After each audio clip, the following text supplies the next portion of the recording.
Hola, bienvenidos a 3D Mentes.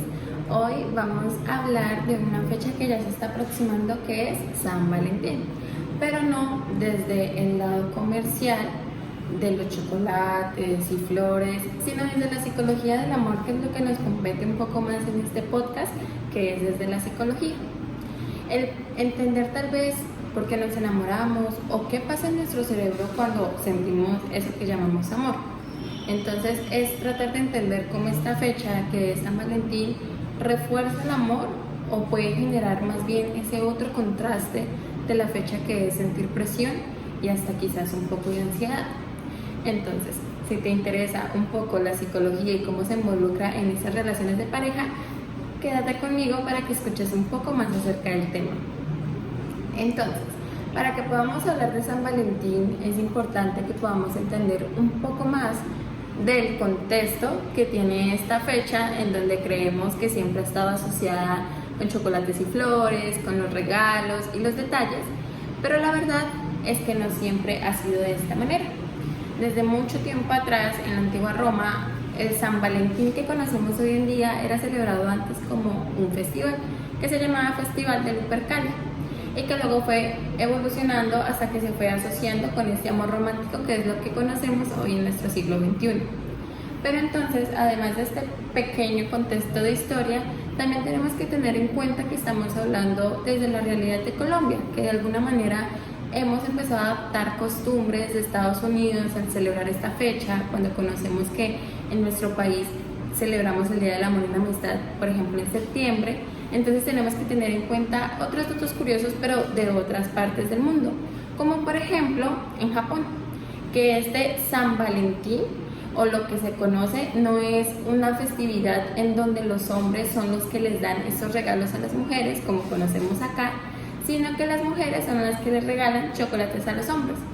Entonces es interesante como conocer este contraste que puede haber también en la parte cultural, que no se asemeja nada a lo que esperamos aquí, y por eso también es importante un poco hablar de esta presión que pueden llegar a sentir también los hombres en este tipo de festividades. Además, en Finlandia y en Estonia, San Valentín se llama el Día de la Amistad, y no solo celebra el amor romántico. Entonces podemos considerar como estas comparaciones de cómo de alguna manera también se parece un poco a lo que celebramos aquí en Colombia, pero en el mes de septiembre.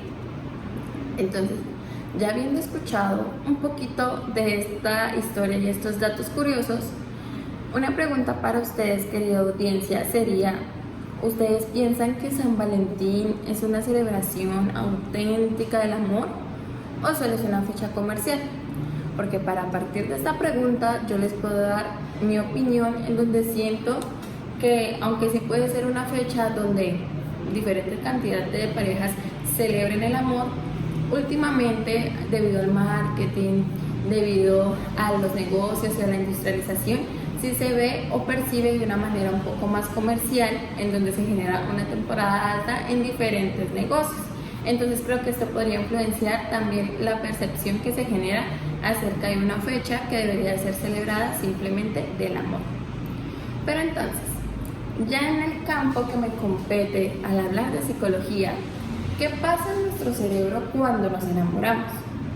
Entonces aquí es donde la psicología y la neurociencia tienen explicaciones un poco más científicas de las que normalmente nosotros, al hablar con alguna amiga o algún compañero, hablaríamos.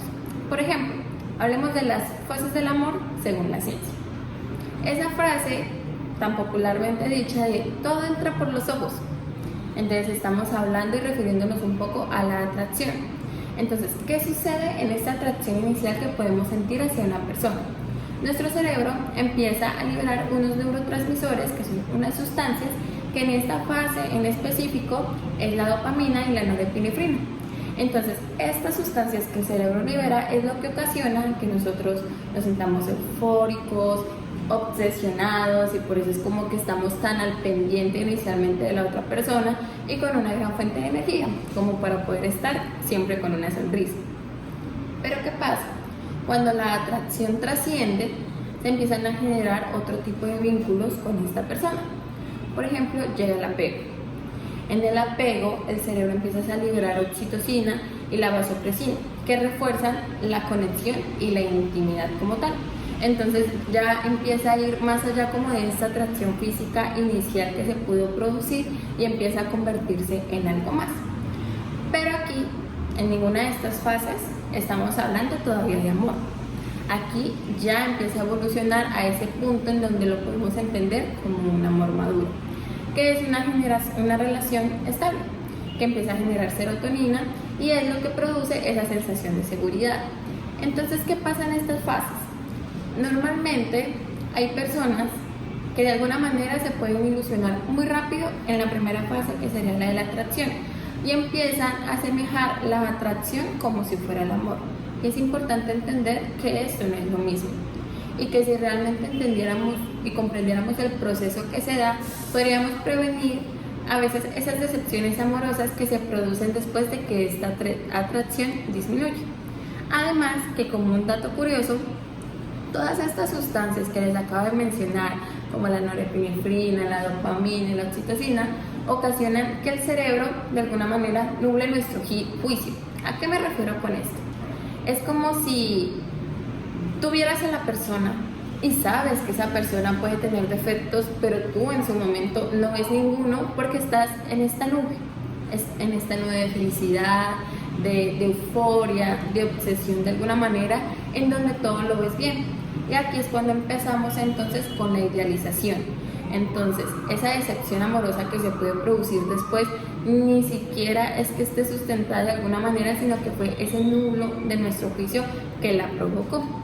Pero entonces, esto lo puede explicar un poco más diferentes teorías del amor. Es importante resaltar que como es un tema tan complejo y que resulta único para cada persona, existen muchos sustentos psicológicos que podemos hablar acerca de las relaciones de pareja. Pero una de las teorías que me encantaría resaltar es la teoría triangular del amor de Robert Sternberg. Él define que el amor está compuesto por 3 componentes: pasión, intimidad y compromiso, y lo establece como si fuera un triángulo. Entonces, establece que si solamente se siente alguno de estos 3 componentes es un tipo de amor, pero no es un amor consumado, que es lo que él establece, que es en una relación donde hay pasión, intimidad y compromiso. Entonces, retomando lo que les estaba diciendo con anterioridad, esta pasión o esta atracción inicial en la teoría triangular del amor hace referencia solamente al encaprichamiento. Este encaprichamiento que se da hacia una atracción física o incluso emocional o de la personalidad de la otra persona, pero que de alguna manera, como les dije, está nublando nuestro juicio.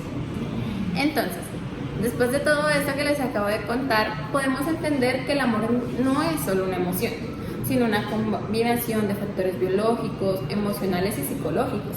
Entonces, ¿ustedes creen que San Valentín refuerza estos aspectos o que más bien lo que puede llegar a provocar son conflictos en las parejas? Porque entonces, San Valentín es una fecha muy bonita, que también estéticamente podemos ver en las calles en este mes de febrero, pero también puede traer presión y expectativas que en ocasiones resultan un poco realistas. Entonces es importante también considerar los efectos negativos de la fecha. Por ejemplo, hablemos de la ansiedad y presión social que se puede producir de alguna manera. Aquí es cuando asemejamos la fecha simplemente al amor material o hacia el amor tangible, y más que debemos considerar en nuestro tiempo la influencia y el impacto que tienen las redes sociales, que es lo que ocasiona como este reforzamiento de estas ideas acerca de lo que me deberían dar en esta fecha. Entonces, mientras tú recibes algún detalle o algún regalo y te sientes feliz, de pronto esta emoción aminora cuando ves en redes sociales que a otra persona le dieron algo más costoso o más grande. Entonces, esta comparación que se produce al impacto de las redes sociales también genera esta presión social, porque a la final se convierte en un constructo. Esto, a su vez, entonces, provoca otros efectos secundarios, como lo es la baja autoestima y la comparación que ya les había comentado. Por lo mismo que vemos en redes sociales, tenemos que recordar que las personas suben lo que los demás quieren que vean. Entonces, claramente, estas parejas no van a subir sus dificultades, sus inconvenientes o discusiones, siempre en redes sociales vamos a ver una visión perfecta de otras parejas, mientras que de nosotros y de nuestras parejas tendremos a primera mano cómo vivimos los conflictos o diferentes discusiones. Entonces, esta comparación que se realiza no es realista, porque solamente estamos viendo un lado de las parejas que vemos a través de una pantalla. Entonces, esto por el lado de las parejas, pero ¿dónde queda el otro contraste que no celebra entonces San Valentín como una fecha de amor romántico porque están solteras? Entonces, en el grupo de solteros o solteras se puede llegar a producir esta sensación de soledad o fracaso, asemejándose que se está produciendo este fracaso por no estar en una relación. Entonces, acá que influye el contexto social, las familias, el comentario de tal persona de tú por qué no tienes una relación, o tú cuánto llevas soltera, o qué estás haciendo que por algún motivo es que tú no tienes una relación. Entonces empezamos a realizar estas comparaciones y a producir un impacto más grande. ¿Qué pasa aquí? No a todas las personas solteras les va a generar un impacto significativo el hecho de estar solteras en la fecha de San Valentín, pero hay que tener empatía con las personas, ya sean mujeres o hombres, que sí les puede llegar a producir esta sensación de soledad, de nostalgia o alguna otra clase que puedan experimentar, porque todos tenemos validez en sentir cualquier emoción hacia un evento en específico. Pero entonces es importante también hablar de la parte bonita de San Valentín y de lo que sí puede producir, que sería demostrar en una pareja una relación estable, una relación saludable y una relación sana, a comparación de esto que ya conocemos bajo el término de relaciones tóxicas. Entonces, para ustedes, ¿qué significa tener una relación saludable? Porque las señales que demuestran esta clase de amor es la comunicación, en donde es asertiva y honesta, el respeto por la individualidad, donde entendemos que tenemos una pareja, pero yo no pierdo mi individualidad dentro de la relación, y esto es importante comprenderlo, y el apoyo mutuo en diferentes momentos. Entonces, a nivel personal, respóndete tú, ¿qué buscas tú en una relación que sea sana? Porque para mí el factor principal es que me brinde tranquilidad, que no sienta o me genere de alguna manera ansiedad o desconfianza, sino que esta tranquilidad y esta paz me la transmita también, que yo también la pueda percibir y transmitir a la otra persona. En cambio, tenemos el contraste que son estas señales de amor tóxico o red flags. Entonces, hablamos del control excesivo y de los celos, que pueden ser constantes, ya que es importante que resaltemos que es algo que hemos normalizado mucho, los celos, a través de diferentes medios de comunicación o de contenido a través de películas o series, donde hay una normalización de estos celos y los asemejamos a, es que si no me cela no me ama. Hablamos de los celos desde la parte romántica, es otro tema que se podría hablar después, que hace referencia a los mitos del amor romántico. Pero bueno, ¿qué otras señales hay? La falta de comunicación y también la manipulación emocional. Entonces, estos comentarios de no, es que si tú no haces esto es porque no me quieres, o siempre la mala o el malo soy yo. Entonces, detectar estos comentarios también son una señal de que tu relación puede que no sea la más saludable de todas.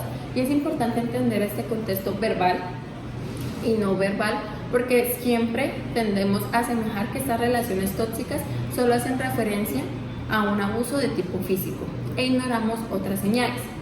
Entonces, también una relación deja de ser sana cuando hay un proceso de dependencia emocional. Antes yo les hablaba del apego, y que es algo que se produce en una relación de pareja, porque como personas y seres sociales siempre vamos a generar apego, no solamente a la pareja, sino a nuestras amistades o a nuestros familiares, pero es el tipo de apego que generamos que no se debe convertir en una dependencia emocional. Ahora, ¿qué opinan ustedes de todo esto que les acabo de comentar? Porque San Valentín en específico es solamente un día. Pero entonces, ¿el amor se demuestra solamente en un día? ¿O ustedes creen que son esos pequeños momentos cotidianos que obtenemos de la pareja? Porque entonces, el hecho de que en este día la pareja no te celebre de la manera que tú esperabas, capaz si te está haciendo ignorar otras muestras de afecto que te está generando esta persona. Y por eso acá también es importante hablar como de los tipos de amor y de la manera en que tú te sientes amada o amado y de la manera en que tú también expresas ese amor. Si es por medio de detalles físicos, si es por medio de palabras de afirmación, de compartir tiempo de calidad o de pequeños actos de servicio hacia la otra persona. Entonces, en una pareja también saludable es importante que cada uno de estos comprendan qué tipo de amor esperan recibir para que pueda ser una relación bidireccional donde realmente se sientan amados mutuamente y no solamente uno hacia el otro. Entonces, como ya veníamos comentando, San Valentín genera ansiedad, expectativas poco realistas, pero ¿cómo podemos celebrarlo de una manera más saludable? Entonces, San Valentín no se trata solamente de este amor romántico, sino que también puedes celebrar el amor propio y que lo veas como una festividad de amor. Entonces, donde puedes agradecer si tienes una buena pareja, donde puedas agradecer si solamente sientes amor hacia otras personas, porque no tiene que ser específicamente en esto. Incluso hay un dato que es que algunas personas celebran es el anti-San Valentín y los disfrutan es como con amistades, haciendo otros planes como ver una película o algún plan en donde puedan disfrutar de su soltería. Entonces, también resaltar el hecho de que existen otros regalos más allá de los tangibles o de los emocionales, como lo son las cartas o el tiempo de calidad o las experiencias compartidas. Por eso la importancia de entender de qué manera nos podemos sentir amados nosotros mediante nuestro lenguaje del amor. Además de desconectarnos de la presión social.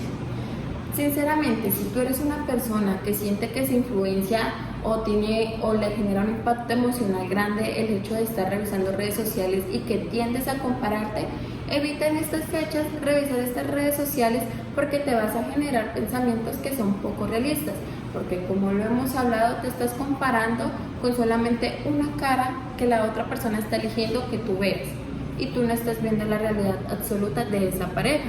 Entonces también el hecho de que tú necesariamente no tienes que estar compartiendo lo que haces o no en este día para que las personas puedan entender o comprender si fuiste o no pretendido en esta fecha de San Valentín. Lo importante es cómo te sientas tú. Entonces, ya para cerrar y que podamos concluir un poco acerca de este tema, quiero que pensemos, ya que estamos tan cerca en esta fecha, en este mes de febrero, ¿cómo viven ustedes San Valentín? ¿En algún punto ustedes han celebrado San Valentín? Porque hay muchas opiniones al respecto. ¿O también creen ustedes que esta fecha refuerza el amor o la siguen considerando solamente una fecha comercial?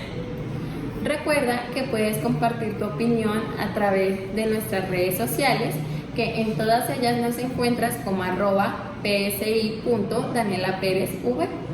Entonces, muchísimas gracias por acompañarme en este episodio del podcast 3 de Mentes. Espero que te haya gustado y si te gustó, colabóranos compartiéndolo y ayudándonos a seguir esta conversación.